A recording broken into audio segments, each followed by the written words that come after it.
హైదరాబాద్ శివారులో నార్సింగ్ లో భారీగా డ్రగ్స్ పట్టుకున్నారు. టీనాబ్ నార్సింగ్ పోలీసుల జాయింట్ ఆపరేషన్ సందర్భంగా అల్కాపురి కాలనీలో 30 లక్షల విలువైన ఎస్టీసీపీ పిల్స్ కొకైన్ స్వాధీనం చేసుకున్నారు. ఈ సందర్భంగా ఒక నైజీరియన్ తో పాటు 2 లోకల్ పెడ్లర్స్ ను పోలీసులు అరెస్ట్ చేశారు. మణికొండలో ఓ లగ్జరీ ఫ్లాట్ అడ్డాగా డ్రగ్స్ దద్దా కొనసాగుతోంది. గోవా నుంచి డ్రగ్స్ తీసుకొచ్చి హైదరాబాద్ లో ఈ ముఠా అమ్ముతుంది. ఈ ముఠాలో విస్టమ్ ఒనేక, మణికొండకు చెందిన గోపిశెట్టి రాజేష్, వెస్ట్ గోదావరికి చెందిన బొమ్మ దేవర వీర్రాజు ఉండగా వారిని పోలీసులు అదుపులోకి తీసుకున్నారు.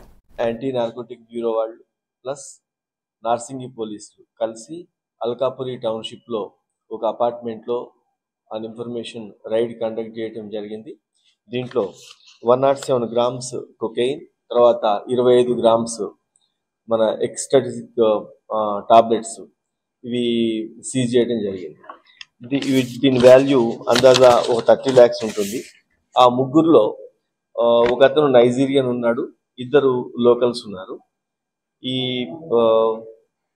యాక్చువల్గా మన లోకల్లో ఉన్న వ్యక్తి మణికొండ అతను రాజేష్ అని, తర్వాత రాజమండ్రికి చెందిన వీర్రాజు, వీళ్ళిద్దరు కూడా ఈ నైజీరియన్ ఎవరైతే ఒనేకా అనే వ్యక్తికి ముందు నుంచి పరిచయం కస్టమర్స్ గా. దాని తర్వాత ఇది బిజినెస్ మోడల్లో తీసుకొని వచ్చి పెద్దవాళ్ళకి పరిచయం అయిన తర్వాత కొంతమంది సప్లై చేయొచ్చు అని చెప్పి అతనితో రిలేషన్ పెట్టుకోవడం జరిగింది. మోడల్స్ లోనే వస్తారు, ఒకసారి బస్ లో, ఒకసారి ప్రైవేట్ వెహికల్స్, ఎట్లా దీనికి ఏమి స్పెసిఫిక్ మోడ్ అంటూ ఏం లే. ట్రాన్స్పోర్టేషన్ ఫ్రీ అయిపోయింది కదా, ఇప్పుడు అన్ని రకాలుగా వాడుతున్నారు. ఎక్కడ వాడికి ఆ రోజు ఇది పెద్ద ప్రీ ప్లాన్డ్ కాదు, ఆ రోజు వాళ్ళకి ఈ గోవా మనకి వెళ్ళే బస్సులు ఉంటాయి, ముంబై నుంచి ఇటువైపు వచ్చేవి ఉన్నాయి, ట్రైన్ లో వచ్చేవి ఉన్నాయి. అట్లా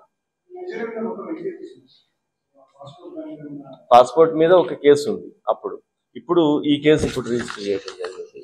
తర్వాత 2022లో వీళ్ళ ముగ్గురు మీద రాయదుర్గంలో కూడా ఒక కేసు కట్టారు, సేమ్ ఇది ఇలాంటిదే. కాబట్టి దాంట్లో కూడా బెయిల్ క్యాన్సిలేషన్ చేస్తున్నాం.